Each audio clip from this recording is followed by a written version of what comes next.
Donc j'ai le grand plaisir aujourd'hui d'accueillir à Bordeaux pour sa première visite, il vient de me le confirmer, pour sa première visite le professeur Louis-André Dorion, qui est donc professeur de philosophie ancienne à l'Université de Montréal. C'est ça? Oui. Oui, j'ai eu peur, je vous ai vu me regarder, j'ai pensé que j'avais fait une erreur.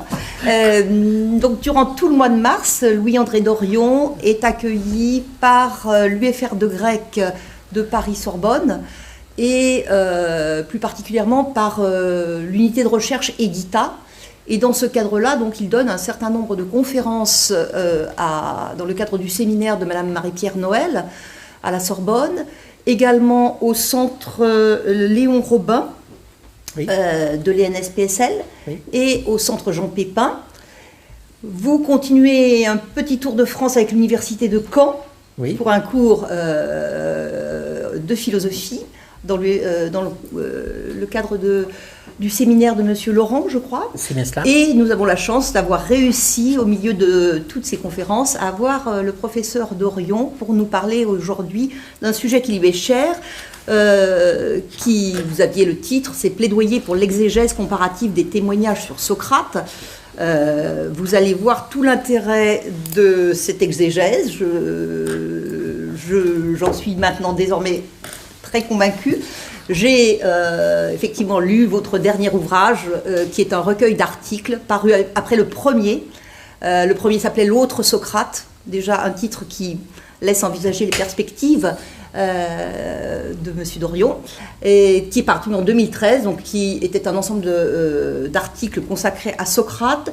Et là, quelques années plus tard, vous avez senti la nécessité de présenter en français, aux éditions des Belles Lettres, des textes, des articles qui n'étaient pas forcément disponibles, accessibles si facilement en langue française. En effet.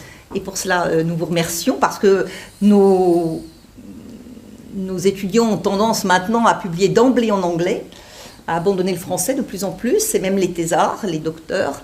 Et donc, merci de faire le chemin inverse et d'avoir présenté pour nous toutes ces études en français. Et puis, j'aurai une petite anecdote à raconter à propos de cet ouvrage, qui est un petit, que sais-je, très utile, qui s'appelle Socrate, qui pour des bourses d'étudiants est plus accessible, évidemment.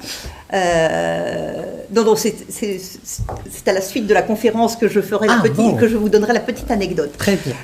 Donc, Louis-André Dorion, s'il est nécessaire de le présenter, a commencé des études par une thèse à l'université de Paris-Sorbonne, une thèse sous la direction de Jacques Brunswick, qui était consacrée, cette thèse, à Aristote. Oui. Et puis ensuite, vous avez participé au grand projet de la retraduction commentée pour les éditions Garnier-Flammarion de l'ensemble des œuvres de Platon. Oui. Et je crois que vous avez édité 2 volumes dans la collection. Oui, oui. Je vais en parler. Ah, alors très bien. Donc je ne dirai rien de plus. Et puis, j'allais dire surtout, parce que pour moi ça a été vraiment une révélation, je pense que je ne suis pas la seule dans la salle, vous êtes attelé à la tâche gigantesque qui était la publication des Mémorables de Xénophon dans la CUF. Oui. Donc la CUF, excusez-moi, pour les non-initiés, la collection des universités de France, c'est notre collection Budet, qui évidemment est le cœur de notre ouvrage, à nous philologues, mais qui évidemment rend bien des services également aux philosophes et aux historiens. Pour nous, les Mémorables, nous disposions d'une vieille traduction en GF, justement, mais qui reflétait finalement le regard que l'on portait à l'époque de cette traduction sur l'auteur Xénophon. Un mauvais Thucydide, un mauvais Platon. Okay. Et vous avez, j'allais dire participé, mais peut-être guidé ce travail de relecture et de réhabilitation, notamment de la figure de Xénophon. Et je dois dire que moi, la découverte des Mémorables, nous attendions, je ne suis pas la seule, je sais que dans la salle il y en a d'autres, nous attendions le 2e tome, puis le dernier tome. Et donc maintenant nous disposons de l'ensemble des Mémorables. Vous avez ensuite traduit le Hiéron, qui n'était de la même façon pas disponible, et vous êtes en train de travailler à la traduction des Poroi. Oui. Elle est revenue dans la traduction, la traduction habituelle. Donc, bon, beaucoup de pépites pour nous autres philosophes et pour les historiens. Donc là, nous allons parler, je pense, de Socrate, des Socrates. Oui.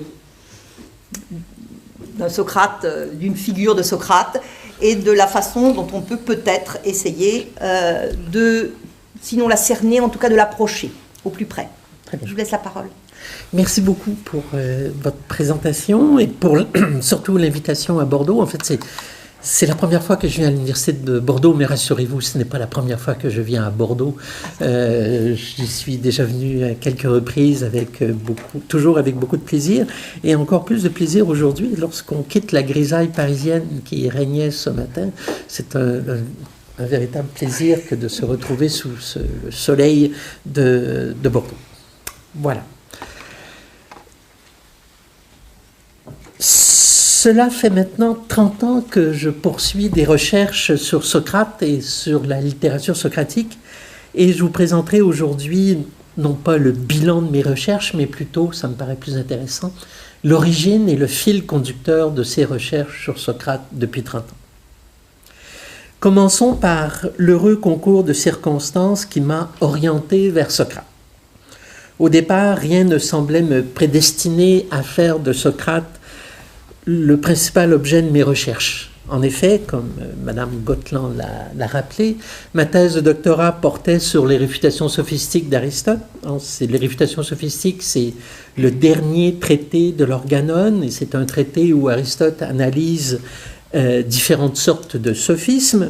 Et j'ai eu l'immense privilège de rédiger ma thèse sous la direction de Jacques Brunswick, qui était professeur à la Sorbonne et qui avait lui-même édité et traduit dans la collection Budé le texte grec des Topiques d'Aristote, qui est l'avant-dernier traité de l'Organon et qui est le texte auquel se rattachent comme un appendice les réfutations sophistiques.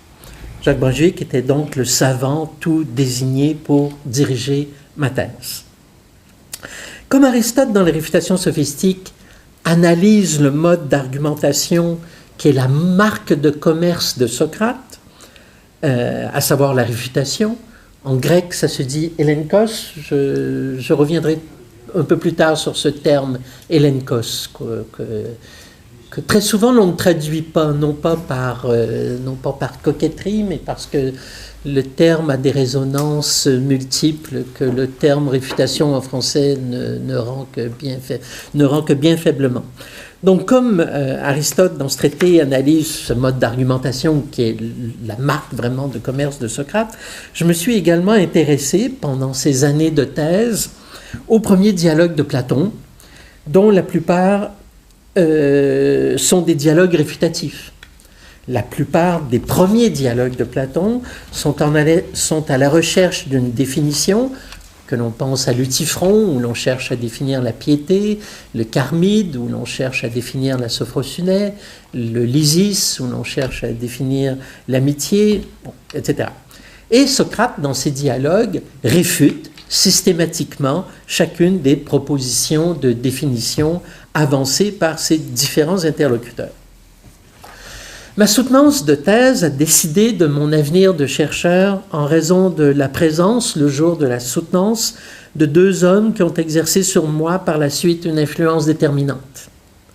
D'abord, mon compatriote Luc Brisson. Et je tiens à souligner que c'est mon compatriote. Beaucoup de Français ne savent pas qu'il est d'origine québécoise, donc il est québécois.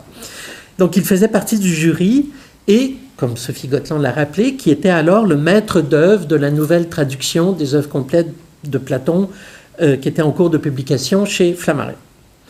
Dans les semaines qui ont suivi la soutenance, Luc Brisson m'a offert de traduire des dialogues, et il y en avait encore beaucoup à cette époque, on est en 1991, qui étaient encore disponibles, qui n'avaient pas été traduits. Je lui ai fait part de mon intérêt pour les dialogues réfutatifs, donc les premiers dialogues de Platon, c'était ceux que je connaissais le mieux et auxquels je m'étais le plus intéressé en raison même du sujet de ma thèse. Et c'est ainsi que j'ai traduit et annoté d'abord l'Eutyphron et le Laquès en 1997 et ensuite le Charmide et le Lysis qui sont parus en 2004, toujours chez Garnier Flammarion. Donc le Charmide et le Lysis qui sont de courts dialogues réfutatifs comme le Laquès et l'Eutyphron. Le deuxième savant dont la présence le jour de ma soutenance a été déterminante pour la suite de ma carrière était Alain Philippe II, qui était alors directeur de recherche au CNRS et directeur général de la maison d'édition Les Belles Lettres. Je me souviendrai toujours de ce qu'il m'a dit au terme de la soutenance alors qu'il me félicitait. « Vous, je ne vous laisserai pas tranquille. » Voulant dire par là, évidemment, qu'il me ferait travailler. Il m'a tout de même laissé tranquille quelques années, puisqu'il a fallu attendre 1993, donc 2 ans après la soutenance, pour qu'il me propose de traduire et de commenter dans la CUF, donc dans la collection Budé, les mémorables de Xénophon. Je dis bien traduire les mémorables et non pas éditer le texte grec des mémorables, car un jeune Italien, Michele Bandini, qui était un élève de l'École normale supérieure de Pise, avait consacré sa thèse de doctorat à l'histoire et à l'édition du texte des mémorables, du texte grec des mémorables. Donc, Alain-Philippe II disposait déjà d'une édition du texte grec des mémorables. C'était en 1993, j'avais 33 ans, c'était une offre que je ne pouvais pas refuser, même si je ne connaissais rien, je le confesse, je ne connaissais rien ou à peu près rien à Xénophon. En fait, à cette époque, je partageais à peu près tous les préjugés qui prévalaient à l'époque contre Xénophon. Le pauvre Xénophon souffrait alors d'un double handicap, ou plutôt il sortait très amoindri, comme l'a également souligné Sophie Gotland, de la comparaison avec ses 2 concurrents immédiats. Comme historien, on estimait qu'il n'arrivait pas à la cheville de Thucydide, et comme philosophe, on considérait qu'il souffrait énormément de la comparaison avec l'autre disciple de Socrate, Platon. Le discrédit qui frappait alors l'œuvre de Xénophon remontait au début du XIXe siècle, j'en reparlerai un peu plus tard, et ce discrédit a entraîné une éclipse presque totale de son œuvre pendant à peu près un siècle, soit de 1850 à 1950 environ.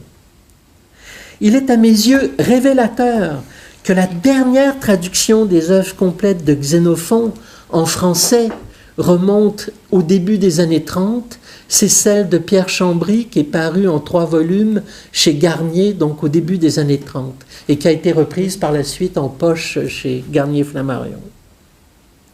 Une seule traduction des œuvres complètes de Xénophon en plus de 100 ans, c'est très peu, et c'est révélateur du peu d'intérêt que l'on a manifesté à l'endroit de Xénophon.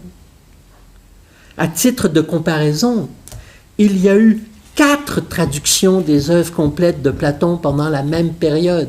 4. Celle parue chez Garnier également, à peu près dans les mêmes années. Celle de la collection Budé, celle de Léon Robin dans la Pléiade, et finalement celle entreprise par Luc Brisson à la fin des années 80. Pour vous donner une idée du mépris, je dis bien le mépris, dont Xénophon a été l'objet pendant plus d'1 siècle, j'ai préparé une brève anthologie des jugements que l'on a portés sur lui. Et je me limite ici à des jugements portés par des savants français. Et j'aurais pu en mettre tout autant, sinon plus, en anglais, en italien ou en allemand. Mais je me suis limité à des auteurs français. C'est sur l'exemplier qui vous a été distribué. Texte numéro 1, Croiset, Alfred Croiset. C'est l'un des 2 frères Croiset, l'auteur de la monumentale Histoire de la littérature grecque, qui a traduit des dialogues de Platon dans la collection Budé. Il consacre à Xénophon en 1873 une monographie, un livre qui porte sur... je lis. Nous ne savons pas au juste, il est vrai, jusqu'à quel degré de précision Socrate avait poussé l'analyse de certains problèmes philosophiques qu'il abordait dans ses entretiens journaliers. Mais il est bien évident que si l'enseignement de Socrate a dû rester en général notablement en deçà des théories platoniciennes, il a d'autre part dépassé de beaucoup la philosophie des mémorables. Il suffirait des mémorables eux-mêmes pour le prouver. Ces rares débris de la science du maître, conservés par le disciple, nous permettent d'en reconstruire une image bien incertaine, sans doute, et bien flottante dans ses contours, mais encore vaste et imposante. L'année suivante, fouillé dans un gros ouvrage en 2 volumes qui porte sur Socrate. Je lis. Xénophon est trop modeste. Il n'est point un homme ordinaire, mais ce n'est pas non plus un philosophe. Il se montre même dédaigneux de la spéculation philosophique et fort peu habile dans la définition des objets à lesquels son maître attachait selon lui tant d'importance. Nous lirons dans les Mémorables plus d'une phrase naïve comme la suivante « Il serait trop long de rapporter comment Socrate définissait toute chose. Génie pratique et un peu étroit, Xénophon s'attache à la lettre bien plus qu'à l'esprit de l'enseignement de Socrate. Or, dans ce cas, la lettre même finit toujours par être mal saisie et plus ou moins altérée. » J'arrête ici pour fouiller. Le suivant, Durbach, dans un article qui est publié dans la Revue des études grecques en 1893 et qui porte sur l'anabase de Xénophon, il est trop évident que le Socrate de Xénophon n'est qu'une pâle esquisse du philosophe qui a renouvelé la pensée grecque. Socrate. Un Anglais, pardonnez-moi, mais parce que c'est, à mes yeux, le pire jugement que l'on a pu porter sur Xénophon. C'est celui de John Burnet. John Burnet, pour mémoire, c'est l'éditeur du texte de Platon dans l'Oxford Classical Text. C'est un des plus grands philologues anglais du début du XXe siècle. Son édition du texte grec de Platon fait encore autorité aujourd'hui. Ça n'a pas été dépassé. Je le lis. It is really impossible to preserve Xenophon's Socrates, even if he were worth preserving. Mais c'est terrible. Il est impossible de conserver le Socrate de Xénophon, même s'il était digne d'être préservé.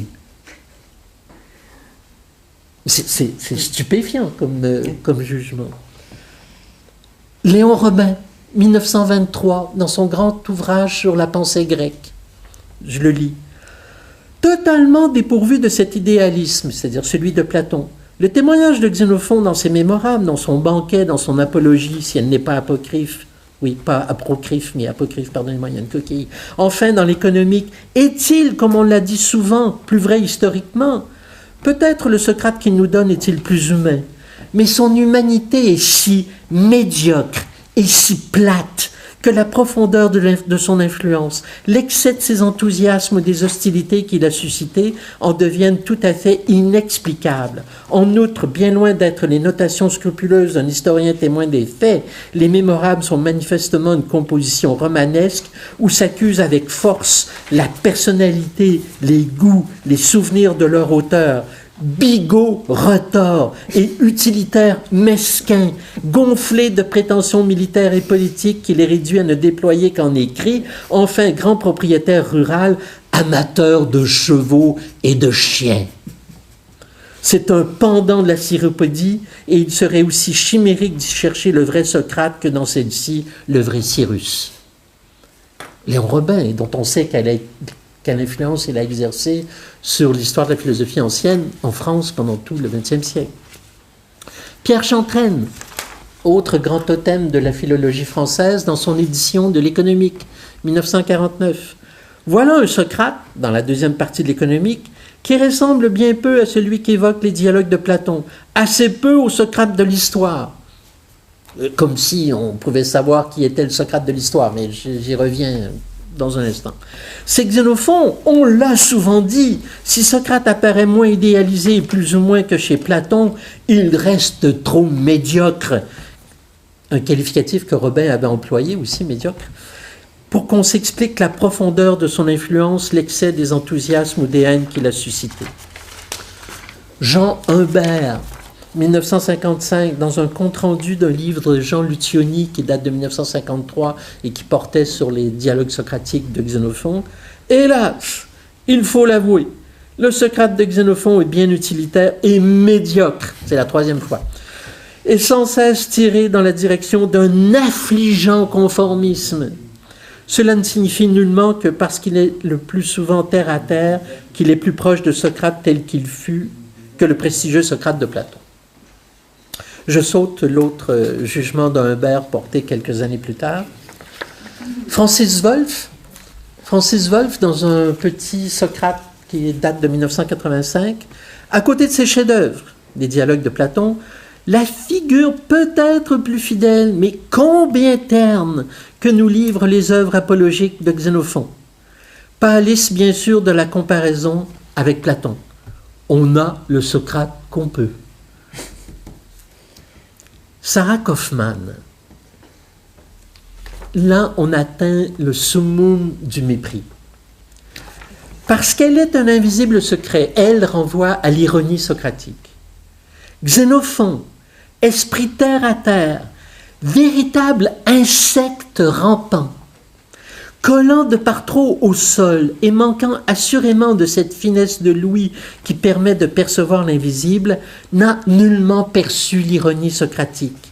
Il a donc seulement présenté à ses contemporains, à son image, un Socrate à l'esprit boutiquier, brave bourgeois bavard et farfelu, ennuyeux et inoffensif, dont la condamnation à mort par les Athéniens et l'immortalisation par Platon deviennent dès lors tout à fait incroyables.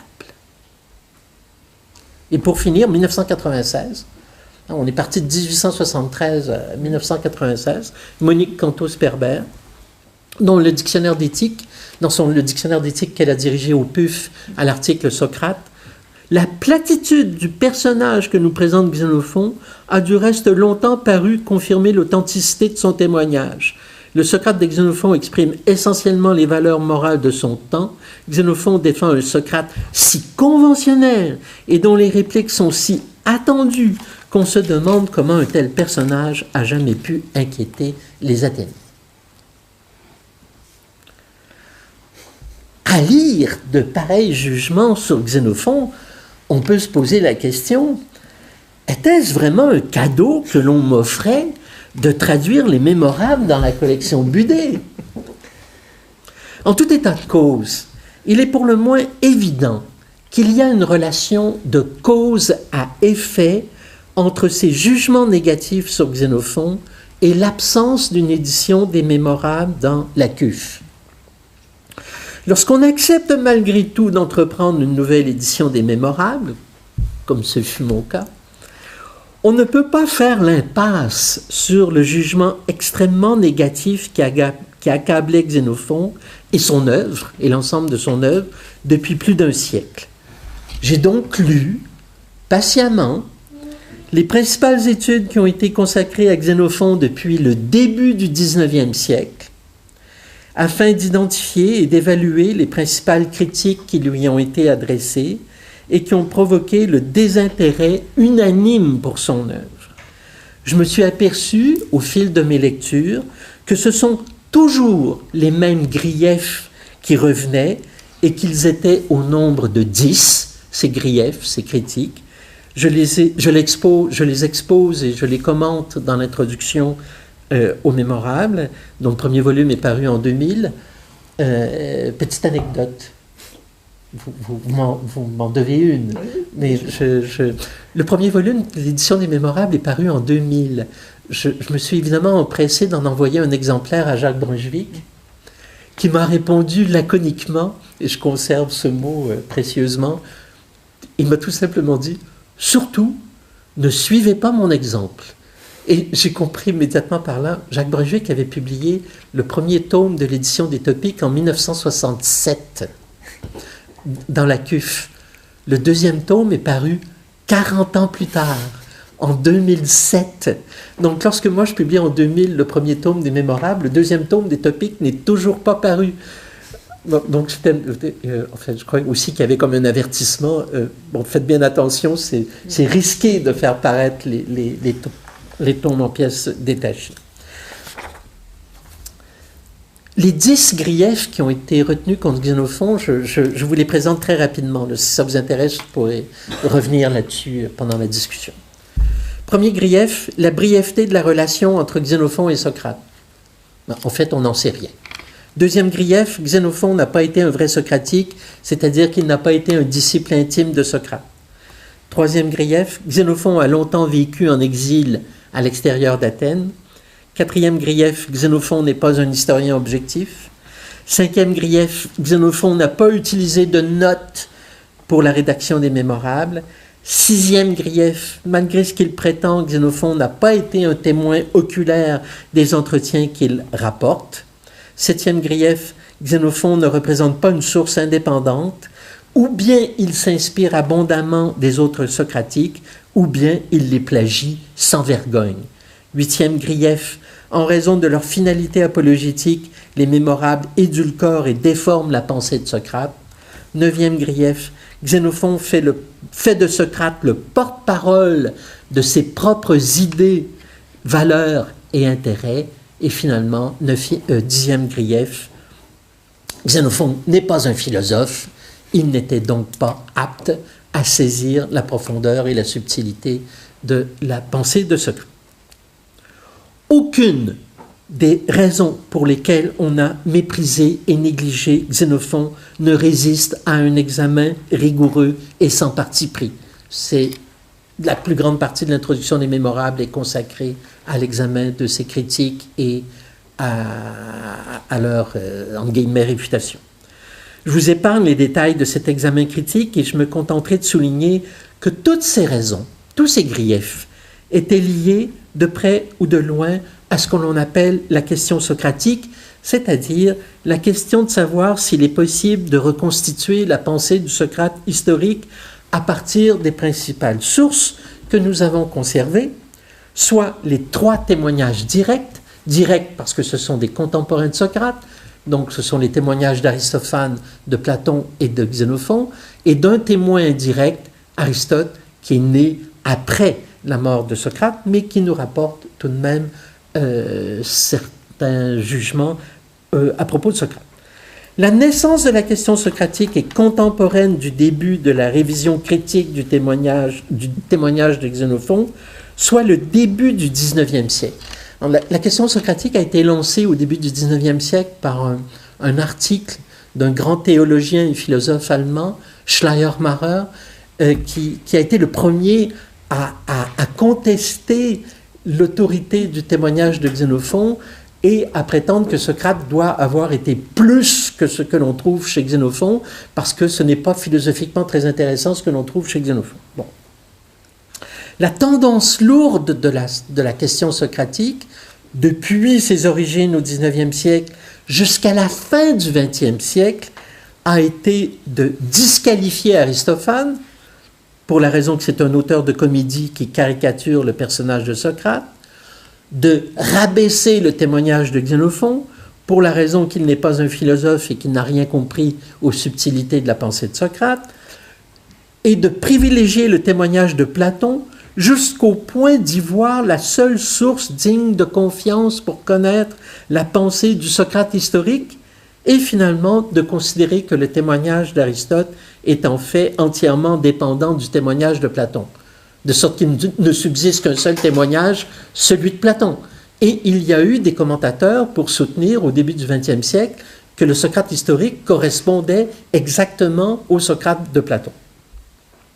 Est-ce à dire que Platon a été déclaré le grand vainqueur des débats autour de la question socratique? En apparence, oui, mais dans les faits, non. La représentation de Socrate chez Platon est loin d'être parfaitement homogène. Et l'on a démontré de façon très convaincante que sur au moins 10 thèmes majeurs, Socrate défend dans les dialogues de jeunesse des positions qui sont contraires avec ce qu'il soutient lui-même, Socrate, dans les dialogues plus tardifs de l'œuvre de Platon. Je renvoie ici à un article, à un chapitre du livre de Vlastos, qui est paru en 1991, qui a été traduit en français chez Aubier en 1994. Ce chapitre s'intitule « Socrate contre Socrate chez Platon », où il montre que le personnage de Socrate n'est pas homogène et qu'il y a une série de thèmes où Platon lui prête des positions qui sont contradictoires d'un dialogue à l'autre. Alors, quels seraient finalement les dialogues de Platon où Platon rapporterait fidèlement la pensée du Socrate historique? On a longtemps cru que ce sont les premiers dialogues de Platon qui donnaient la représentation la plus fidèle et la plus exacte du Socrate historique, Et le témoignage d'Aristote semblerait corroborer la plus grande historicité des premiers dialogues, que l'on a d'ailleurs appelés dialogues socratiques. Les premiers dialogues de Platon sont souvent appelés dialogues socratiques, précisément parce qu'ils seraient les plus fidèles à la pensée du Socrate historique. Mais dans la mesure où le témoignage d'Aristote se fonde essentiellement sur les dialogues de Platon, nous sommes en présence d'un cercle vicieux et le témoignage d'Aristote ne peut donc pas servir de critère pour déterminer ce qui est socratique et ce qui ne l'est pas. Quant à l'expression dialogue socratique, son emploi est abusif pour désigner les dialogues qui représenteraient finalement la pensée du Socrate historique. Le seul usage légitime de cette expression, dialogue socratique, est pour désigner en toute neutralité, sur le plan historique, des dialogues qui mettent en scène le personnage de Socrate. De ce point de vue, la République de Platon n'est pas moins un dialogue socratique que Lutifron ou le Lacès ou le Charmide. Même si le témoignage de Platon a réussi à éclipser celui de Xénophon, on doutait de plus en plus que le Socrate historique pût être trouvé dans les dialogues de Platon, et la question socratique était donc dans une impasse. Dans une impasse parce qu'on a disqualifié tous les autres témoins, Aristophane, Xénophon et Aristote, mais il n'y a pas de consensus quant au dialogue de Platon qui serait le plus représentatif de la pensée du Socrate historique. J'ai rapidement compris, lorsque j'ai commencé à travailler sur les Mémorables, que je devais moi-même prendre position sur la question socratique et sur la valeur historique du témoignage de Xénophon. Quelle position défendre? Fallait-il plaider que l'on avait eu tort d'écarter Xénophon des multiples tentatives de reconstitution de la pensée du Socrate historique? Mais comment être sûr que Xénophon est un témoin plus fidèle? La position que j'ai finalement défendue n'était pas originale au moment où je l'ai défendue, mais elle était encore minoritaire. Cette position consistait à soutenir que la question socratique est un problème insoluble et mal posé, en ce sens que la nature même des témoignages que nous avons conservés ne nous permettent pas de reconstituer la pensée du Socrate historique. Les dialogues socratiques de Platon et de Xénophon appartiennent en effet à un genre littéraire qu'Aristote appelle déjà le logos socratikos, et un genre littéraire qui accordait aux auteurs une grande licence poétique, non seulement pour la mise en scène, mais également pour les propos prêtés aux différents personnages. De fait, sur le plan de la mise en scène, on relève dans les dialogues de nombreux anachronismes et de nombreuses invraisemblances.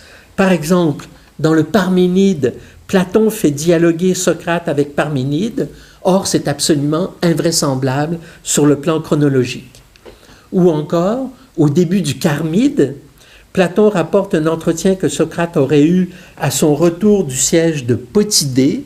On sait que le siège de Potidée se situe en 432-429, donc au tout début de la guerre du Péloponnèse. Et Platon rapporte ce dialogue comme s'il y avait assisté, parce qu'il n'y a pas d'intermédiaire qui rapporte le dialogue. Et Platon n'était même pas né à cette époque. Platon lui-même n'était pas encore né. Il y a une dizaine d'années, vous savez la bibliographie de mes travaux, enfin ça remonte des livres et des articles. En 2013, j'ai proposé un rapprochement entre les dialogues socratiques, entre les logoi socratikoi, et les discours que les historiens prêtent aux personnages dans leurs œuvres. Si après à la page 2013, un texte qui s'intitule Discours socratique et fiction socratique. Discours historique, pardonnez-moi, et fiction socratique. Je reviens à cet article. Si l'on admet que les discours que les historiens prêtent à leurs personnages comportent une grande part de fictionnalité, c'est-à-dire que les historiens se croyaient autorisés à prêter aux personnages historiques des propos vraisemblables, mais qu'ils n'ont peut-être pas tenus, les historiens auraient ainsi fourni aux philosophes le modèle à suivre, c'est-à-dire que les philosophes pouvaient eux aussi prêter à leurs personnages des propos vraisemblables, mais qu'ils n'ont peut-être pas réellement tenus. L'impasse dans laquelle se trouve la question socratique est donc indépassable, puisque les textes que nous avons conservés n'ont jamais eu l'intention de reproduire fidèlement la pensée de Socrate. Les anciens eux-mêmes ne se faisaient d'ailleurs aucune illusion à ce sujet. Nous avons conservé plusieurs anecdotes qui démontrent que les anciens étaient parfaitement conscients du caractère fictionnel de la littérature socratique. Donc revenons au texte, les courts extraits, après le numéro 12, donc après le jugement de Dominique Cantos-Sperber. Donc il y a un extrait de Diogène Laërce, de la vie de Platon.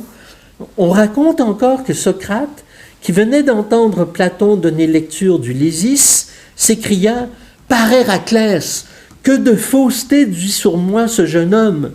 De fait, Platon a consigné par écrit un nombre non négligeable de choses que Socrate n'a pas dites.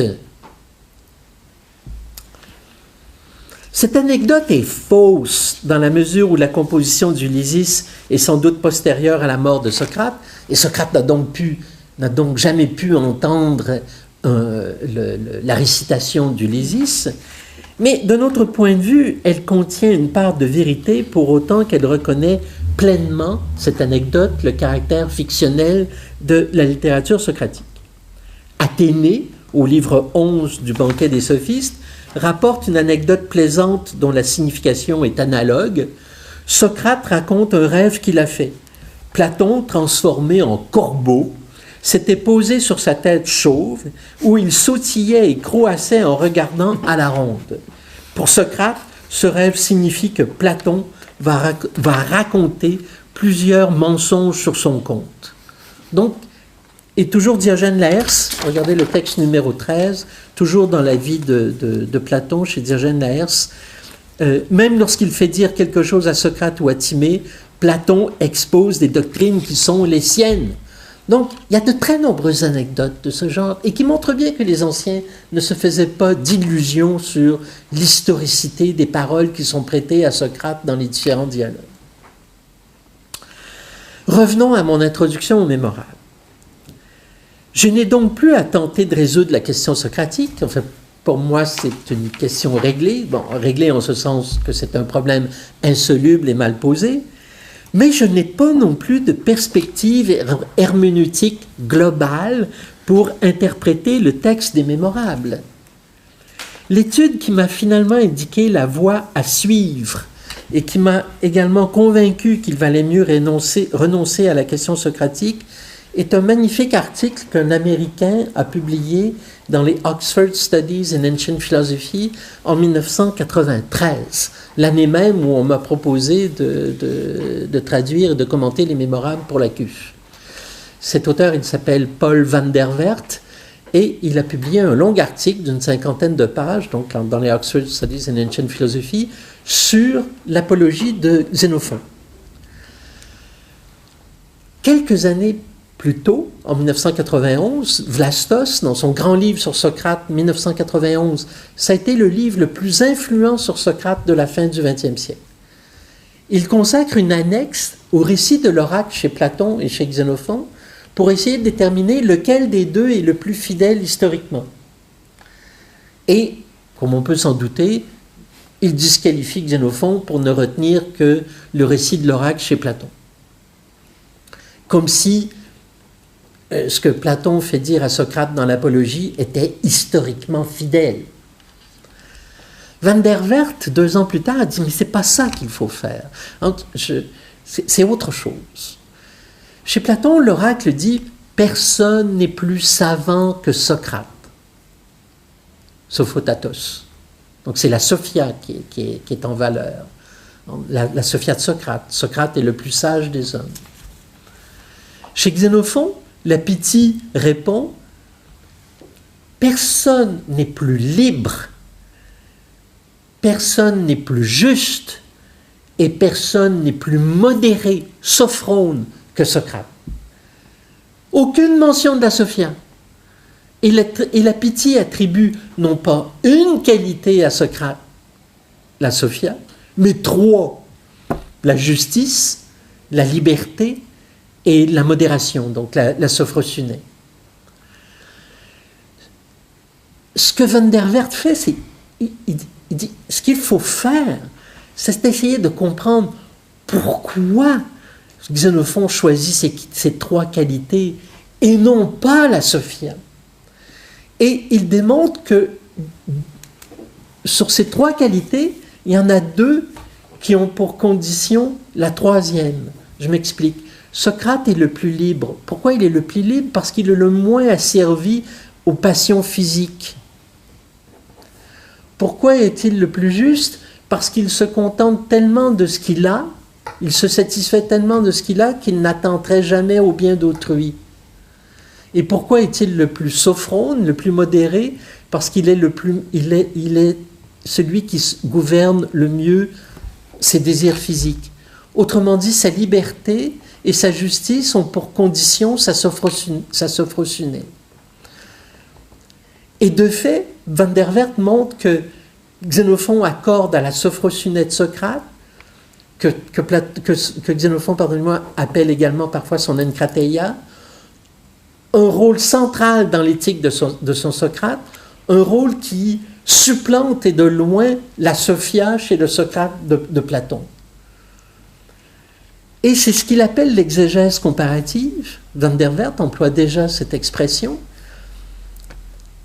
L'exégèse comparative, on pourrait dire, elle a de tout temps été pratiquée par les commentateurs, mais elle a de tout temps été pratiquée, mais dans le but d'exclure un témoignage. C'est-à-dire de comparer 2 témoignages, mais pour en exclure un des 2 et pour, dans le fond, retenir celui qui correspondrait le mieux au Socrate historique. Ce que Van der Wert fait, non, il dit on les garde les 2 et on essaie de comprendre les différences et comment ces différences s'inscrivent dans une représentation globale de Socrate qui est aussi cohérente chez Xénophon qu'elle l'est chez Platon. Cette approche, ce n'est pas une méthode, ce n'est pas une recette, ce n'est pas une méthode, c'est une approche des textes, a été pour moi absolument lumineuse et j'ai tout de suite eu le sentiment que c'est ce genre d'études, ce genre de recherche que l'on devait faire. J'ai donc proposé dans l'introduction au Mémorable un échantillon d'exégèse comparative pour illustrer la fécondité de cette approche des textes. Et j'ai choisi de faire l'exégèse comparative du thème de la réfutation, Elenkos, dans les dialogues socratiques de Platon et de Xénophon. Donc une autre grande partie de l'introduction est consacrée à cette comparaison du thème de la réfutation de l'Elenkos chez Platon et Xénophon. Ce choix trahit évidemment mon intérêt jamais démenti pour la question de la réfutation dialectique, ça remontait à ma thèse, et j'avais remarqué que les commentateurs déploraient souvent l'absence d'entretien réfutatif dans les Mémorables et qu'ils y voyaient une confirmation additionnelle de ce que Xénophon n'avait décidément rien compris à la pensée de Socrate et à sa façon caractéristique d'argumenter. Il est vrai qu'il y a très peu d'entretiens réfutatifs dans les Mémorables, et si l'on considère que Xénophon rapporte dans les Mémorables une quarantaine d'entretiens distincts entre Socrate et des interlocuteurs, la quasi-absence de réfutation pose problème et mérite d'être questionnée. Est-ce vraiment parce que Xénophon n'a rien compris à la mécanique de la réfutation qu'il a choisi de ne pas en rapporter? Ce type d'explication révèle surtout, me semble-t-il, la mauvaise foi des commentateurs. En fait, Xénophon a délibérément choisi de ne pas rapporter d'entretien réfutatif et il s'en explique dans un passage programmatique au début des Mémorables qui me paraît d'une grande importance. Regardez, c'est le texte numéro 14. On va le lire, et c'est Xénophon qui parle. « Mais si certains croient, en le conjecturant d'après ce que d'aucuns écrivent et disent à son sujet, que Socrate fut excellent pour exhorter les hommes à la vertu, mais qu'il n'était pas en mesure de les y conduire, qu'ils examinent, après avoir considéré non seulement les questions et les réfutations auxquelles il soumettait pour les corriger ceux qui s'imaginaient tout connaître, mais aussi les propos qu'il tenait jour après jour à ceux qui partageaient sa vie, s'il était en mesure de rendre ses compagnons meilleurs. Bon, c'est une seule phrase, elle est un peu longue, je vais la reprendre autrement. Xénophon dit, je suis conscient que certains écrivent déjà à propos de Socrate qu'il était juste bon pour exhorter les hommes à la vertu. Donc pour les encourager à s'engager sur la voie qui mène à la vertu. Mais il n'a jamais rendu personne plus vertueux. Il prend au sérieux cette critique, cette observation à propos de Socrate. Il dit, à ceux-là, je vous demande de considérer non seulement les réfutations auxquelles il soumettait ceux qui prétendaient tout savoir, mais aussi, mais surtout, les entretiens qu'il avait quotidiennement avec ses proches, et vous pourrez constater à quel point il était apte à les rendre plus vertueux.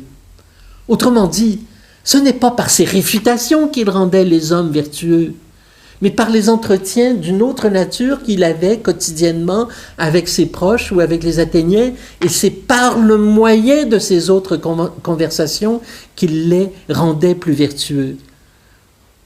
La raison pour laquelle il n'y a pas de réfutation dans les Mémorables, elle est là.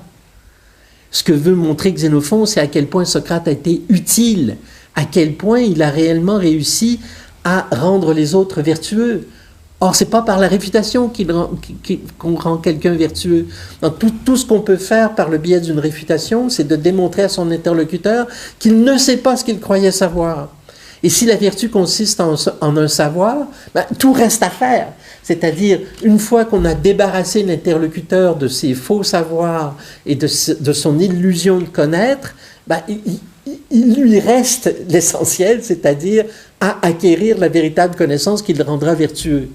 Donc la réfutation est tout juste bonne à faire place nette pour le véritable savoir, mais elle n'a jamais rendu personne vertueux. Et si on lit les premiers dialogues de Platon, l'enseignement positif qui viendrait à la suite d'une réfutation, ben, Socrate ne le livre jamais, cet enseignement. Xénophon en est bien conscient, et dans la perspective qui est la sienne, c'est-à-dire de montrer à quel point Socrate a réellement été utile aux Athéniens, ben, c'est un autre type de conversation qu'il va rapporter.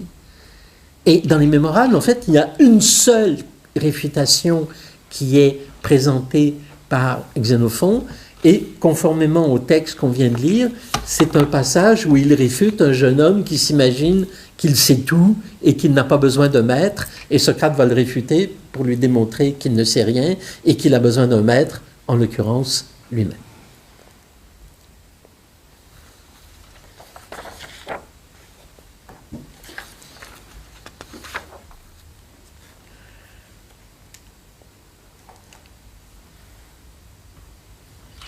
Si vous permettez, je prendrai un peu de temps pour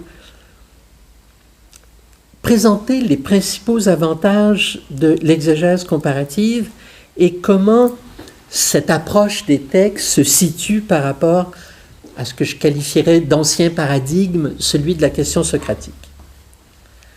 Je vois 4 avantages principaux à la pratique de l'exégèse comparative. Premièrement, l'exégèse comparative me paraît, sur le plan historique, le type d'exégèse qui est le plus approprié à la nature même des logoi socraticoi, à la nature même des discours socratiques que nous avons conservés. Si les différents socratiques ont composé des dialogues non seulement dans une perspective apologétique, c'est-à-dire pour défendre la mémoire de Socrate, mais aussi pour faire la promotion de leur propre représentation respective de Socrate, et des représentations de Socrate qu'ils opposaient à des représentations, pardonnez-moi, qui étaient proposées par d'autres socratiques, il n'y a que l'exégèse comparative affranchi de la question socratique, qui est réellement en mesure de saisir et d'interpréter les différences qui sont, d'une certaine façon, la raison même de l'existence de la diversité des dialogues socratiques. On estime qu'au IVe siècle avant Jésus-Christ, il s'est composé au moins 300 dialogues socratiques. Dans les décennies qui ont suivi la mort de Socrate, 300 dialogues socratiques. Bon, on a conservé au complet que la quarantaine de dialogues du corpus platonicien et les 4 dialogues de Xénophon. Alors, si la philosophie du Socrate historique est, à mon avis, définitivement hors de notre portée, nous ne pouvons plus saisir que la diffraction du personnage et de la pensée de Socrate, c'est-à-dire les différentes interprétations, souvent conflictuelles, que ses disciples ont données de sa vie et de sa pensée. Seule l'exégèse comparative paraît en mesure d'identifier les thèmes socratiques qui ont fait l'objet d'une telle diffraction et surtout de déterminer quels sont les tenants et les aboutissants des interprétations divergentes que l'on relève pour un même thème dans la littérature socratique. L'ambition de l'exégèse comparative n'est pas de déterminer à propos d'un thème socratique commun à Platon et à Xénophon quelle est la version la plus exacte ou la plus fidèle sur le plan historique, mais d'enregistrer les différences et de les interpréter en vue de comprendre comment elles s'insèrent, aussi bien chez Platon que chez Xénophon, dans une représentation philosophiquement cohérente du personnage de Socrate.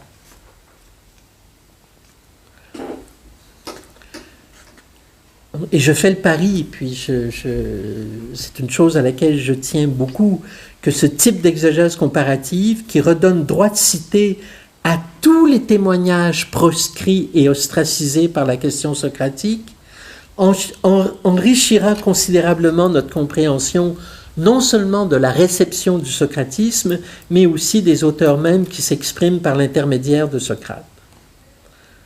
En confrontant l'un à l'autre ces différents portraits de Socrate, on pourra mieux saisir comment et essentiellement pourquoi un même thème a donné naissance à de multiples interprétations plus ou moins compatibles entre elles. Donc c'était le premier avantage. Deuxièmement,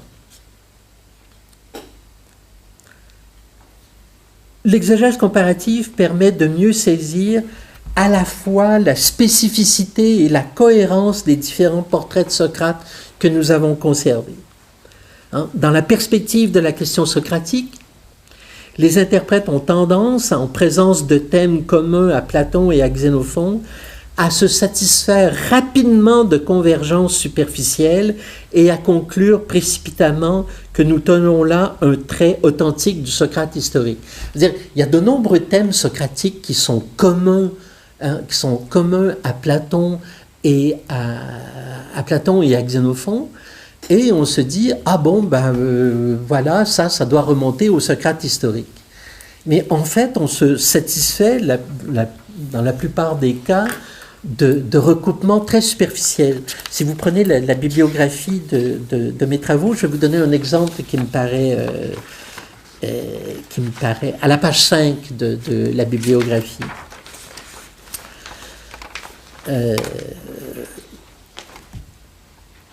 Regardez le premier, 218C. 2018, pardonnez-moi. 2018C. Plato and Xenophon on the different reasons that Socrates always obeys the law. C'est paru en anglais. Juste une petite parenthèse, Sophie Gotteland a parlé de... Je tiens beaucoup à publier en français les textes que j'ai été contraint de publier en anglais. Je dis bien contraint. Je participe à des colloques, comme vous, je participe à des colloques internationaux et puis on nous dit à la fin, il faut que le texte soit en anglais pour qu'il soit publié. Bon, alors on accepte, on n'a pas d'autre choix que d'accepter, Mais en fait, dans la plupart des cas, c'est en raison de raisons purement commerciales. C'est-à-dire, c'est la maison d'édition qui impose que les textes soient publiés en anglais. Et non pas parce que les gens dans notre domaine ne lisent pas une autre langue que l'anglais. Mais je tiens à ce qu'après coup, mes textes soient publiés en français. Donc, vous avez la version française qui a été publiée dans ce recueil, là, qui est paru l'année dernière. Socrate et les raisons d'obéir aux lois selon Platon et Xénophon. Bon. Et chez Platon, dans le Criton, et chez Xénophon, dans les Mémorables, au livre 4, chapitre 4, Socrate soutient qu'on doit toujours obéir à la loi. On pourrait dire, ah bon, ben, c'est bon, le Socrate historique, il dit qu'on doit toujours obéir à la loi. Soit, il le soutenait peut-être. Mais si on examine les raisons pour lesquelles, chez Platon, Socrate prétend qu'on doit toujours obéir à la loi, et les raisons pour lesquelles, chez Xénophon, Socrate soutient qu'on doit toujours obéir à la loi, on s'aperçoit que ce ne sont pas du tout les mêmes raisons. Que ce ne sont pas du tout les mêmes raisons. Alors, pour quelles raisons le Socrate historique soutenait-il, lui, qu'on doit toujours obéir à la loi? Je n'en sais rien. Je n'en sais rien. Est-ce que ce sont celles que Platon expose dans le Criton? Ou celles que Xénophon expose surtout dans les Mémorables au livre 4, chapitre 4? Je ne vois pas comment on peut trancher ce débat. D'où l'intérêt de l'exégèse comparative. Le thème socratique commun remonte peut-être au Socrate historique, soit, mais c'est peu de choses, c'est dire il faut obéir à la loi. Mais pourquoi? Et seule l'exégèse comparative peut vraiment mettre en lumière, chez l'un et chez l'autre, les raisons qui sous-tendent une position commune, mais des raisons qui sont à ce point différentes que ce n'est plus du tout la même position, en fait, qui est soutenue par un Socrate chez Platon et par l'autre chez Xénophon.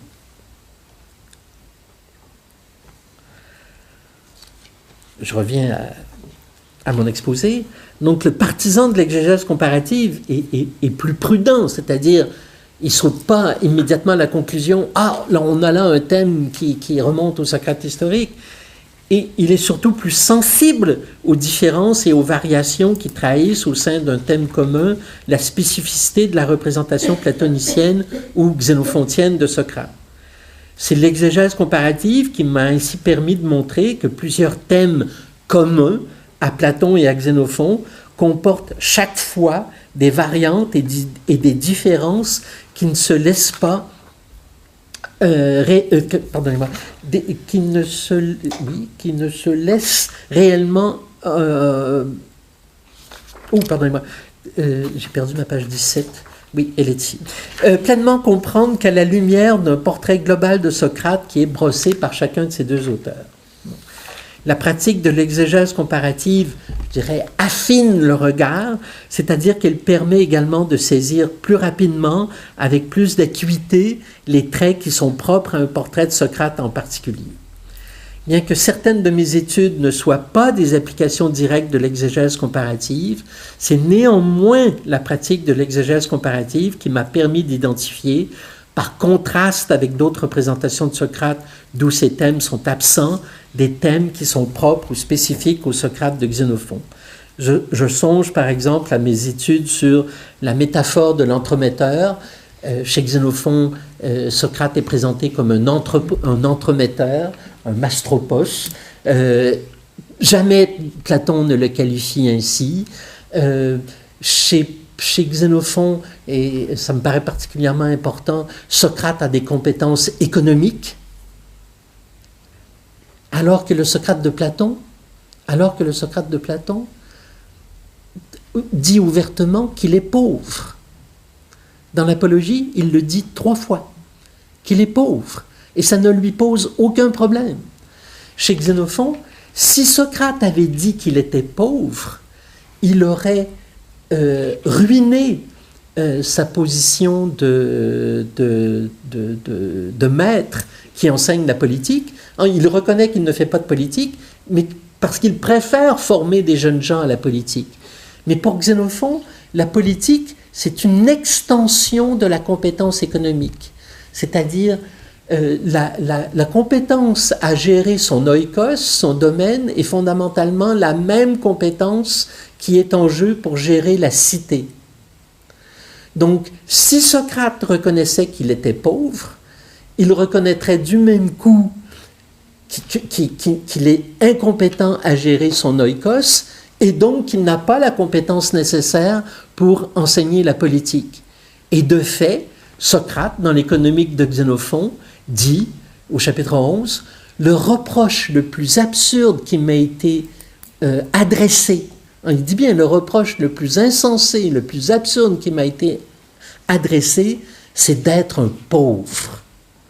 Donc, contrairement au Socrate de Platon qui reconnaît ouvertement qu'il est pauvre et qu'il a négligé son oikos, le Socrate de Xénophon, non, il prétend qu'il est riche, mais il a une conception bien particulière de la richesse. La richesse, ce n'est pas une conception quantitative, c'est-à-dire est riche non pas celui qui possède de nombreux biens, mais est riche celui dont l'avoir est dans un rapport excédentaire par rapport à ses désirs. De sorte qu'on peut posséder très peu de choses, mais si on a encore moins de désirs que ce que l'on possède, on est riche. Et inversement, on peut posséder énormément de choses et être pauvre si on a encore plus de désirs que ce que l'on possède. Donc, et ça, encore une fois, il n'y a que l'exégèse comparative qui permet de bien saisir l'importance de ce thème, pauvreté, richesse. Pourquoi il y en a un qui dit qu'il est pauvre puis que ça ne le dérange pas de dire qu'il est pauvre, alors que l'autre dit non, c'est le reproche le plus insensé qui m'a été adressé que d'être pauvre, et qui prétend ouvertement qu'il est riche. Donc, encore une fois, indépendamment de la question de savoir si Socrate, le vrai Socrate se considérait pauvre ou riche, on n'en saura jamais rien. Et c'est aussi l'exégèse comparative. Regardez une autre étude, je reviens à la page 5 de la bibliographie, 2020A. De quoi vit Socrate? Le refus de la mendicité et la tentation des cadeaux. On ne sait pas de quoi vit Socrate. Platon et Xénophon sont extrêmement discrets sur cette question de quoi vivait-il. Il est très clair chez les deux que Socrate ne mendie pas. Et non seulement il ne mendie pas, mais il est assez négatif à l'endroit de la pratique de la mendicité, contrairement aux cyniques de la génération suivante. Et dans la tradition ultérieure des témoignages sur Socrate, parce que le personnage de Socrate, en fait, il a été récupéré par toutes les grandes écoles philosophiques de l'Antiquité, à l'exception des épicuriens, on s'aperçoit qu'il y a une foule d'anecdotes qui sont très certainement fictives, où on essaie d'expliquer ce que Platon et Xénophon n'expliquent pas, c'est-à-dire de quoi vit-il. Et on a des dizaines d'anecdotes, je dis bien des dizaines d'anecdotes, dont les unes prétendent que Socrate acceptait les cadeaux, qu'il acceptait d'être payé par ceux qui venaient l'écouter, d'une part, et d'autre part qu'il faisait preuve d'une intransigeance absolument radicale et qu'il refusait tout ce qu'on voulait lui offrir. Comme si les écrivains ultérieurs, s'apercevant d'un vide à propos de la question « mais de quoi vivait Socrate ?», que cette question n'avait pas réellement été répondue par Platon et par Xénophon, ont inventé des anecdotes qui allaient dans un sens ou dans l'autre. Et encore une fois, il me semble-t-il, il n'y a que l'exégèse comparative qui est sensible au destin d'un problème irrésolu chez Platon et chez Xénophon, et un problème qui a donné naissance à des anecdotes antithétiques dans la tradition ultérieure. Troisième avantage de la pratique de l'exégèse comparative, c'est une approche œcuménique. Je m'explique. En ce sens qu'elle prend en considération tous les témoignages sur Socrate, puisqu'elle est en quête et à l'affût de toutes les différences et variations que l'on peut enregistrer, soit entre des textes contemporains, soit d'un point de vue diachronique, entre des textes qui permettent de retracer l'évolution de la réception de Socrate au fil des siècles. Cet œcuménisme n'est pas pour autant une forme d'éclectisme non critique car il ne s'agit pas de mettre sur le même pied, d'une part, les témoignages de Platon et de Xénophon, et d'autre part, des sources plus tardives, mais plutôt de comprendre la filiation et les transformations des représentations de Socrate depuis les premiers témoins, Aristophane, Platon, Xénophon, jusqu'aux sources plus tardives qui s'approprient le personnage de Socrate en proposant de nouveaux portraits à partir de sources plus anciennes. La question socratique a au contraire eu pour effet d'exclure un grand nombre de témoignages sur Socrate sous prétexte qu'ils n'étaient pas conformes à ce que l'on croyait être la réalité du Socrate historique. À partir, imaginez, au début du XXe siècle, lorsque on a cru que le Socrate historique correspondait exactement à ce que Platon nous rapportait de Socrate, mais on s'est complètement désintéressé de tous les autres témoignages sur Socrate. On les a exclus, sous prétexte qu'ils n'étaient pas fidèles à la réalité du Socrate historique. Donc, contrairement à cette approche qui a été une approche de la question socratique qui a eu pour effet d'exclure des témoignages sur Socrate et de ce fait même d'appauvrir notre connaissance du socratisme et de la réception du personnage de Socrate dans l'Antiquité, l'exégèse comparative, me semble-t-il, a l'immense avantage d'être une méthode œcuménique en ce sens que tout nous intéresse pour comprendre les filiations et les débats entre différentes écoles philosophiques qui se réclamaient toutes de Socrate.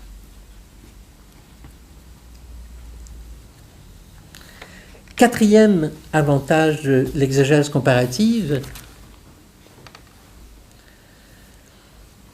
et là aussi j'y tiens, l'exégèse comparative me paraît beaucoup moins risquée sur le plan de son approche des textes et de ses résultats que n'importe quelle prise de position sur la question socratique. Pourquoi moins risquée?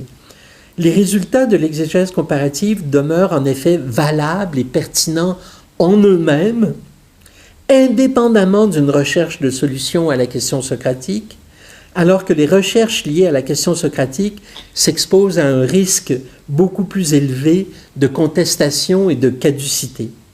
Celui qui cherche une solution à la question socratique et qui croit l'avoir trouvée va nécessairement ou bien disqualifier un témoignage au profit d'un autre, ou bien lui accorder beaucoup moins d'importance sous prétexte qu'il serait moins authentique, moins véridique, bref, moins fidèle au Socrate historique.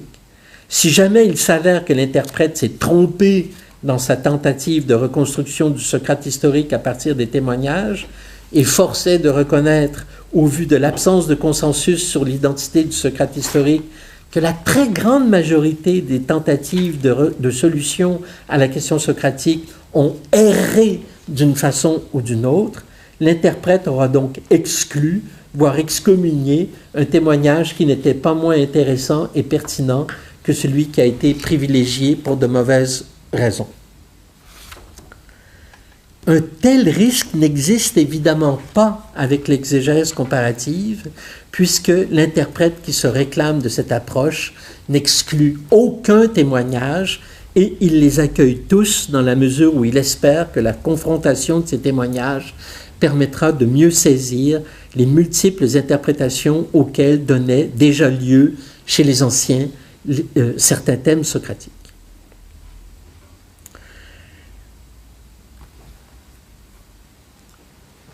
Juste un dernier mot à propos de comment penser l'articulation entre ces deux paradigmes d'interprétation, donc la question socratique et l'exégèse comparative. Donc, quelques propos à propos des rapports qu'entretiennent, ou plutôt que pourraient entretenir dans l'avenir, l'exégèse comparative et la question socratique. Je tiens à rappeler que les interprètes de Xénophon ont toutes les raisons d'être méfiants à l'endroit de la question socratique. C'est en effet le paradigme de la question socratique, tel qu'il fut élaboré au début du XIXe siècle jusqu'à la fin du XXe, qui est directement responsable du discrédit massif qui a frappé les discours socratiques de Xénophon au cours du XXe siècle. Comme je me suis efforcé de le montrer dans l'introduction à l'édition des Mémorables, la plupart des objections qui ont été adressées à Xénophon et qui ont finalement provoqué l'éclipse de ses écrits socratiques s'inscrivent dans le contexte d'une recherche de solution à la question socratique. De ce point de vue, Xénophon fut la principale victime du paradigme de la question socratique. Or, si la question socratique est une question mal posée ou un problème insoluble, rien ne se pose plus à la réhabilitation des écrits socratiques de Xénophon. Et je crois que, vous savez, aujourd'hui, Xénophon, c'est tendance. C'est très, très à la mode. Je fais déjà figure de patriarche dans le milieu des études sur Xénophon. Et il a beaucoup profité du déclin de la question socratique, puisque le discrédit qui le frappait était à ce point étroitement lié à la question socratique que le déclin de la question socratique a favorisé le renouveau, le regain d'intérêt pour son œuvre. Je ne suis pas devenu sceptique à propos de la possibilité de reconstituer la pensée du Socrate historique parce que je cherchais à réhabiliter les écrits socratiques de Xénophon. Au contraire, lorsque j'ai commencé à traduire les Mémorables, je partageais la plupart des préjugés qui circulaient à propos de Xénophon, notamment celui qui lui reprochait d'être, comme on l'a vu, un esprit trop médiocre pour avoir pu comprendre la subtilité et la profondeur des positions philosophiques défendues par Socrate. À force de lire Xénophon, j'ai heureusement changé d'avis et je me suis réellement pris d'affection pour le texte des Mémorables. À mon grand étonnement, je me suis rendu compte que plus j'aimais ce texte, mieux je le comprenais et vice-versa, à tel point que je suis aujourd'hui persuadé que l'on ne peut pas comprendre en profondeur un texte pour lequel on n'éprouve aucune sympathie. Je me suis également rendu compte que la plupart des critiques adressées à Xénophon ne procédaient pas d'une lecture attentive et charitable de ses écrits, mais qu'elles provenaient en fait de considérations largement externes à son œuvre. Par exemple, Xénophon n'a pas été un vrai disciple de Socrate, il n'est pas un philosophe, etc., qui visait surtout à discréditer son témoignage dans la perspective d'une recherche de solution à la question socratique. Or, étant donné que la question socratique était dans une impasse et que les critiques adressées à Xénophon trahissaient surtout une profonde ignorance de son œuvre, il m'a paru préférable de m'en remettre à une autre approche pour interpréter ces écrits socratiques de façon impartiale. Sophie Gotteland a parlé du Que sais-je que j'ai publié en 2004 sur Socrate et à propos duquel elle a une anecdote, mais bon, nous l'apprendrons un peu plus tard. Ce Que sais-je est aussi une illustration de l'exégèse comparative. Lorsqu'on m'a approché pour rédiger ce Que sais-je, je me suis évidemment demandé, mais comment présenter Socrate ? Comment le présenter ? Tous les livres qui ont été écrits sur lui jusqu'à maintenant essaient de présenter une synthèse de sa pensée avec beaucoup de Platon, un peu de Xénophon, pas trop d'Aristophane, Aristote en quantité variable. Bon. Mais si j'étais fidèle à mon scepticisme à l'endroit de la question socratique, je ne pouvais pas faire la même chose. Donc, c'est la raison pour laquelle j'ai décidé de consacrer un chapitre à chacun de nos principaux portraits de Socrate. Donc, il y a un chapitre sur le Socrate d'Aristophane, un chapitre sur le Socrate de Platon, un chapitre sur le Socrate de Xénophon et un dernier chapitre sur le Socrate d'Aristote, en cherchant à montrer dans chacun de ces chapitres la spécificité de la représentation de Socrate que l'on trouve chez chacun de ces auteurs. Mais c'est donc l'approche de l'exégèse comparative qui sous-tend la présentation et la rédaction de ce que sais-je sur Socrate. Et c'est aussi dans ce que sais-je que j'ai présenté une liste pour les sceptiques. J'ai présenté une liste non exhaustive de 21 différences fondamentales entre le Socrate de Platon et le Socrate de Xénophon.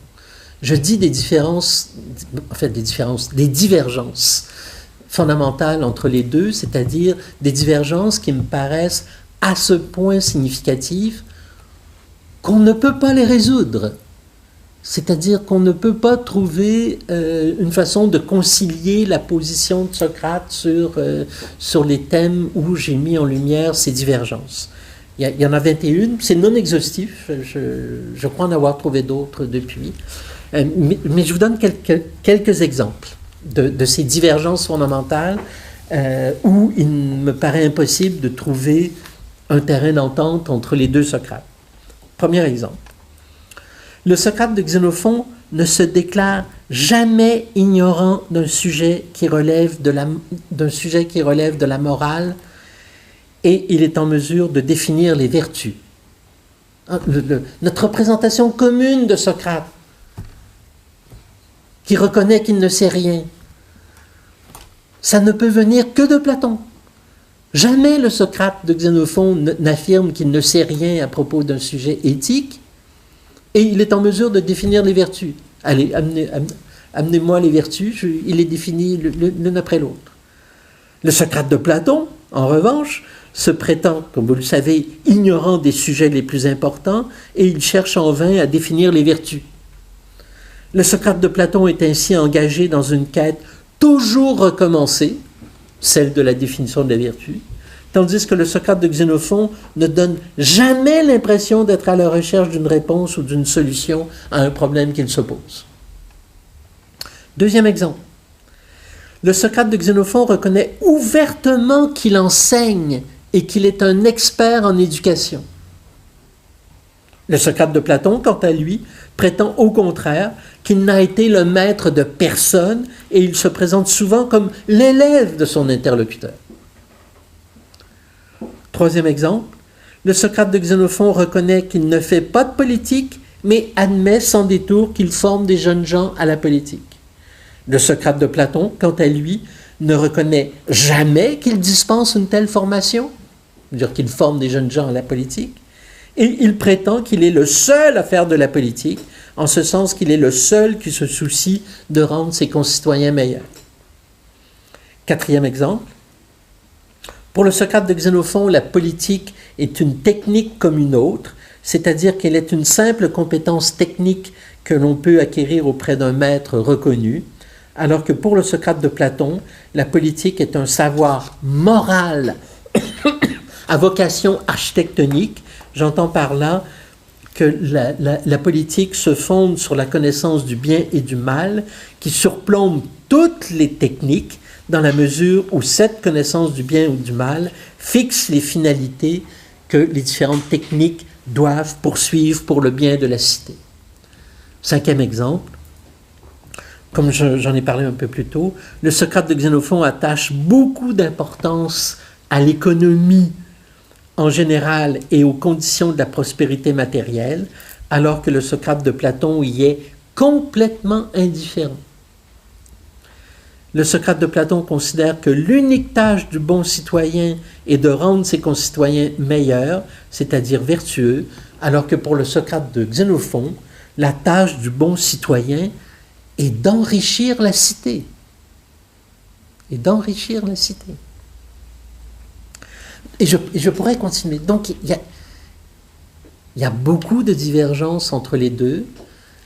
Ce sont ces divergences que je me suis appliqué à mettre en lumière dans mes études et à montrer que, dans le fond, ces divergences ont une telle importance qu'ils sont absolument irréconciliables.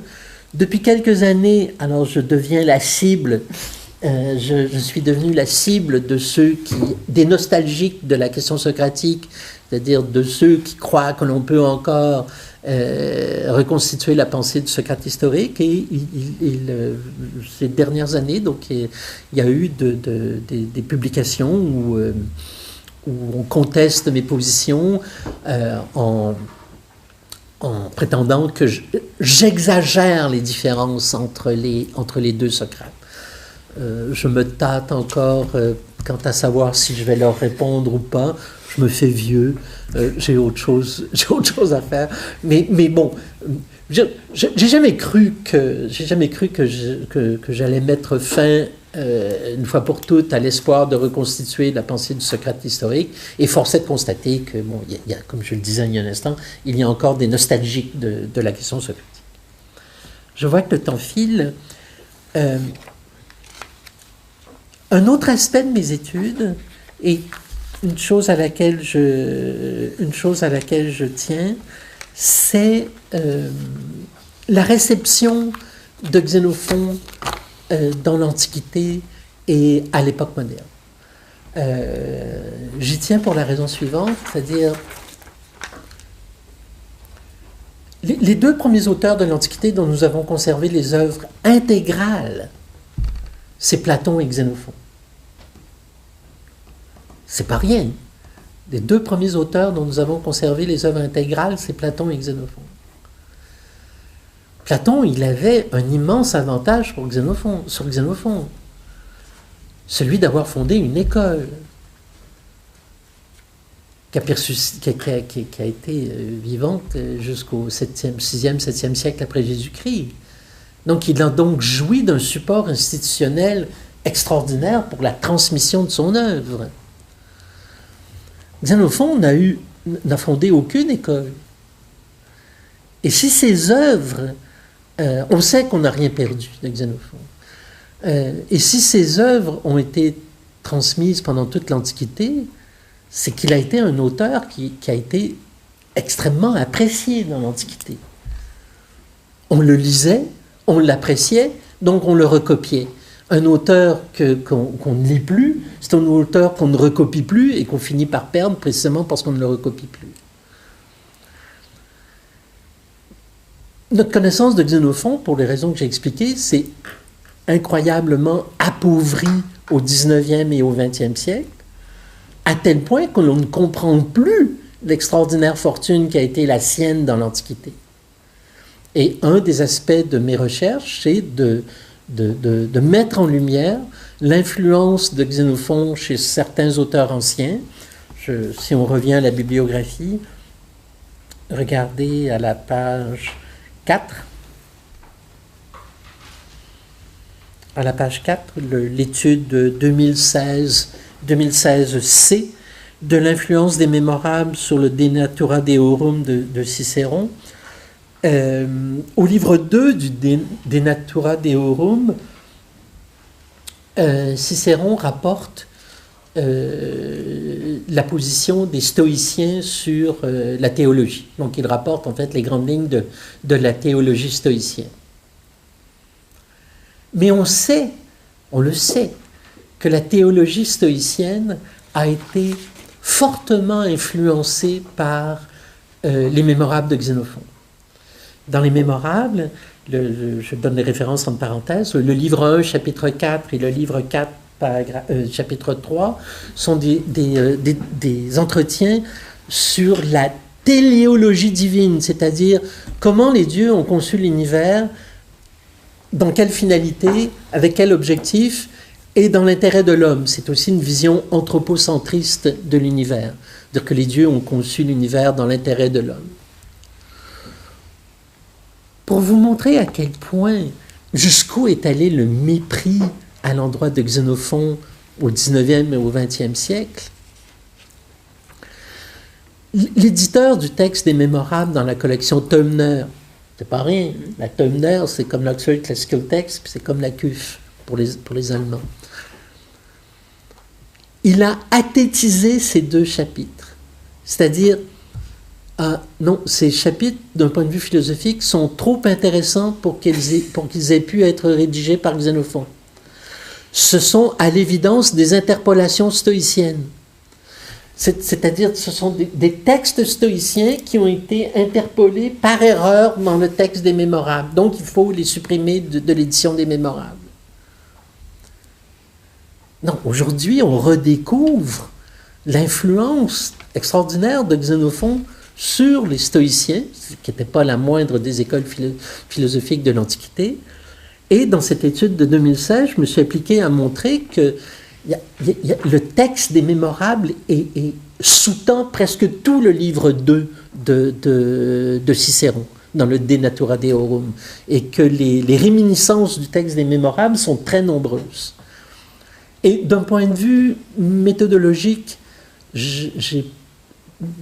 mes hypothèses me paraissent assez solides, dans la mesure où on sait que que Cicéron a été un lecteur de Xénophon. On sait par sa correspondance qu'il avait traduit l'économique de Xénophon en latin tellement il admirait Xénophon. Et dans le De Natura Deorum, il cite Xénophon. Mais l'influence de Xénophon, c'est ce que j'essaie de montrer, ne se limite pas aux quelques passages où il le cite, il le mentionne expressément. Un autre exemple de l'intérêt que j'ai pour la mise en lumière de l'influence de Xénophon chez des auteurs postérieurs, regardez 2010 à la page précédente, à la page 3, 2010B. Oh, on est à Bordeaux. Le Socrate de Xénophon dans les essais de Montaigne. Montaigne a été un très grand lecteur de Xénophon.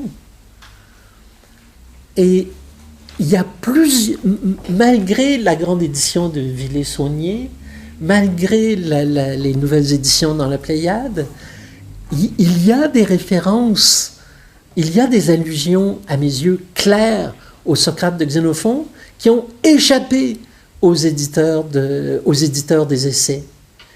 Et je ne vois pas d'autre raison à cela que notre méconnaissance, l'appauvrissement de notre connaissance de Xénophon.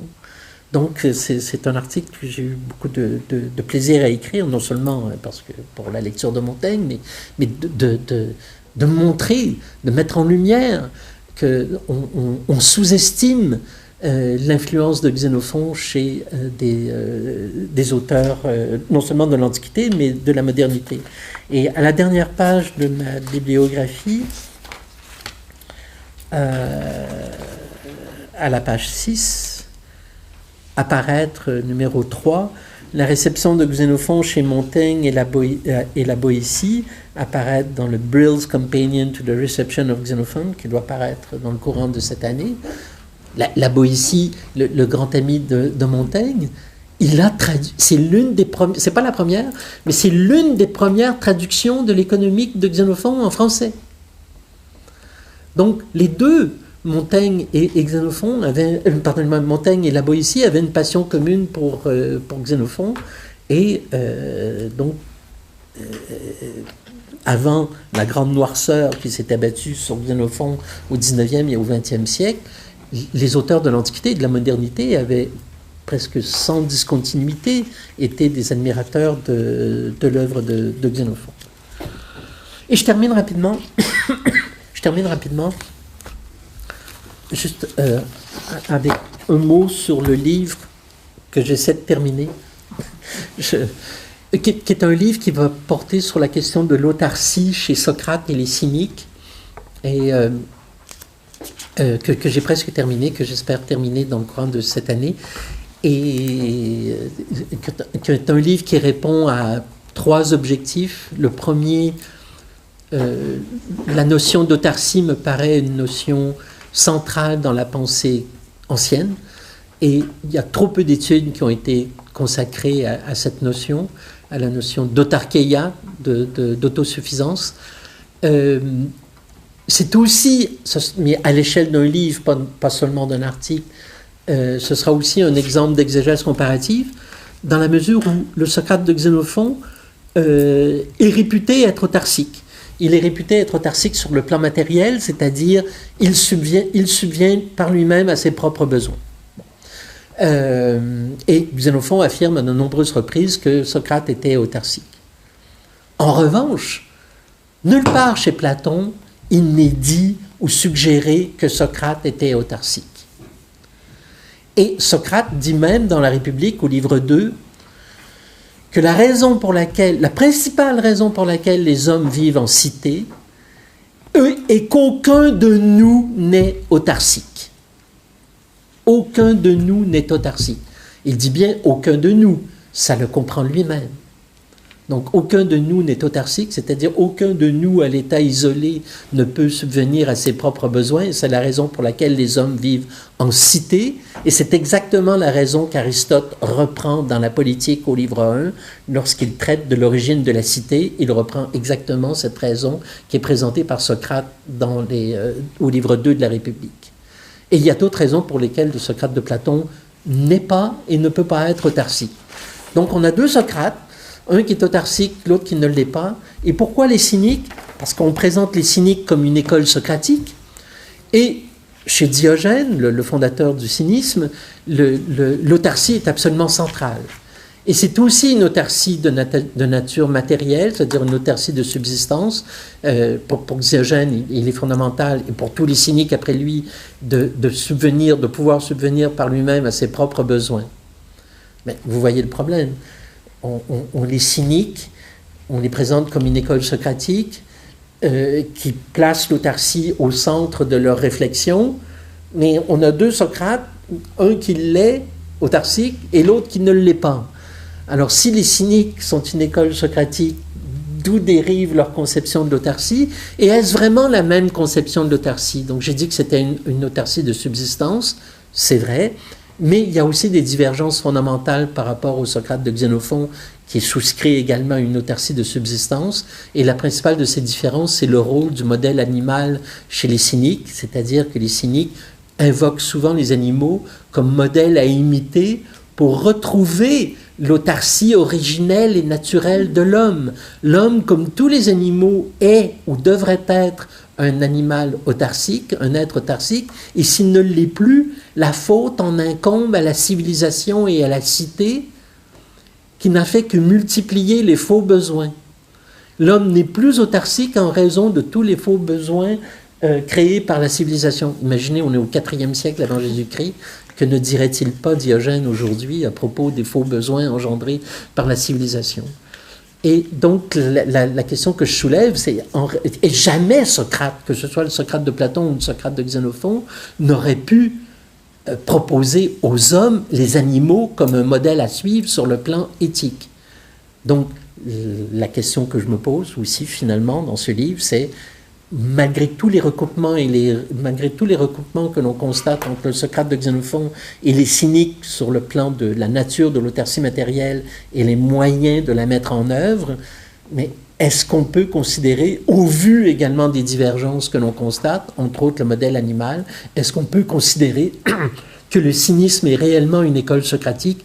Et ma réponse sera non. Et je vous remercie de votre attention.